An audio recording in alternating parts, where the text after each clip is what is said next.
ये कहानी है निस्वार्थ की, ये कहानी है त्याग की, ये कहानी है एक संत की, ये कहानी है कुंभन दास की। कुंभन दास ब्रिज में गोवर्धन पर्वत से कुछ दूर जमुनोवतो नाम के गांव में रहा करते थे। उनके घर में खेती बाड़ी होती थी।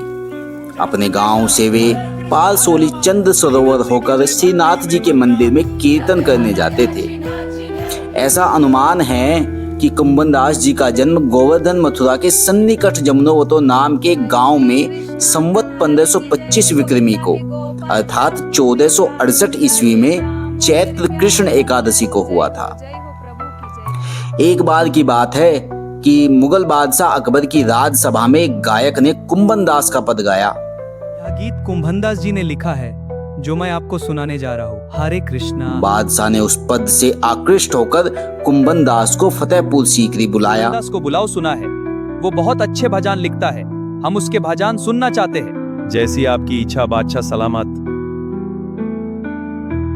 पहले तो कुंभन दास जाना नहीं चाहते थे, पर सैनिक और दूतों का विशेष आग्रह देखकर वे पैदल ही चल दिए।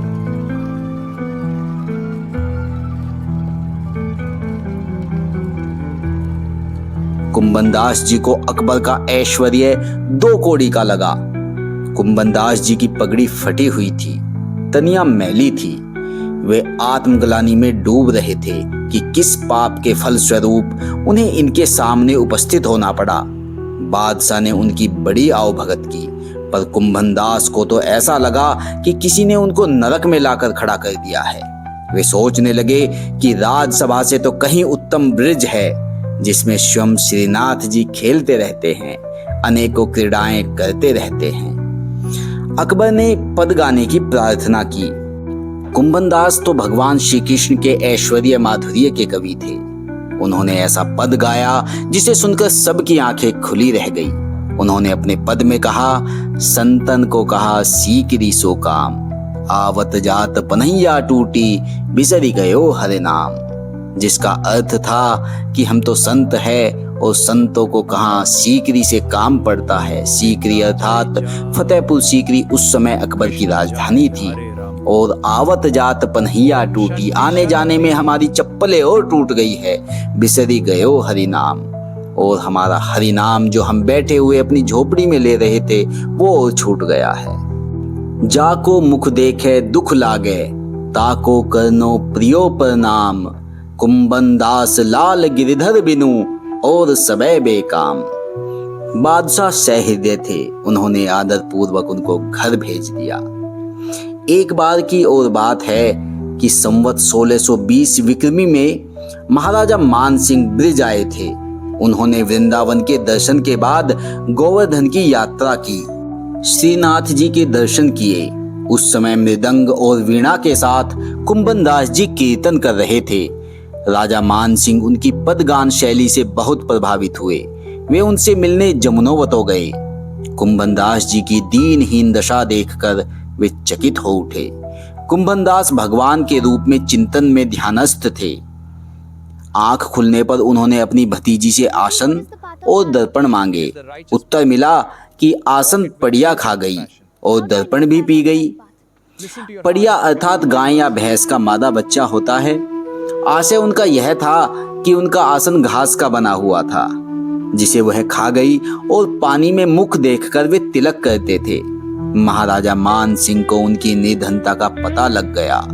उन्होंने सोने का दर्पण देना चाहा, भगवान के भक्त ने अस्वीकार कर दिया। मोहरों की थैली देनी चाहिए, विश्वपति के उस सेवक ने उसकी उपेक्षा कर दी। चलते समय मान सिंह ने जमुनोवतो गांव कुंभन दास के नाम करना चाहा, पर उन्होंने कहा कि मेरा काम तो करील के पेड़ और बेर के वृक्ष से ही चल जाता है। नहीं राजन, मुझे कुछ नहीं चाहिए।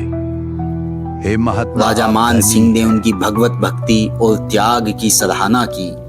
उन्होंने कहा कि माया के भक्त तो मैंने बहुत देखे हैं, पर वास्तविक भगवत भक्त तो आप ही हैं। वृद्धावस्था में भी कुंभन दास नित्य जमुनोवतो से श्रीनाथ जी के दर्शन के लिए गोवर्धन आया करते थे। एक दिन श्रीनाथ जी के दर्शन के लिए जाते समय वो रास्ते में ठहर गए। अष्टाछाप के प्रसिद्ध कवि चतुर्भुजादास जी उनके छोटे पुत्र थे, वो साथ थे। उन्होंने चतुर्भुजादास से कहा कि अब घर चलकर क्या करना है, कुछ समय बाद शरीर ही छूटने वाला है। गोसाई विठलनाथ जी उनके देहावसान के समय उपस्थित थे। गोसाई जी ने पूछा कि इस समय मन किस लीला में लगा है। कुंभनदास ने कहा, लाल तेरी चितवन चित ही चुरावे, और इसके अनंतर युगल स्वरूप की छवि के ध्यान में पद गाया। पद गाने के उपरांत उन्होंने शरीर छोड़ दिया। गोसाई जी ने करुण स्वर से श्रद्धांजलि अर्पित की। वास्तव में कुंभनदास जी निष्प्रहता के प्रतीक थे, त्याग और तपस्या के आदर्श थे, परम भगवतीय और सीधे साधे गृहस्थ थे। संवत 1639 विक्रमी तक वे 113 साल की उम्र पर्यंत जीवित रहे।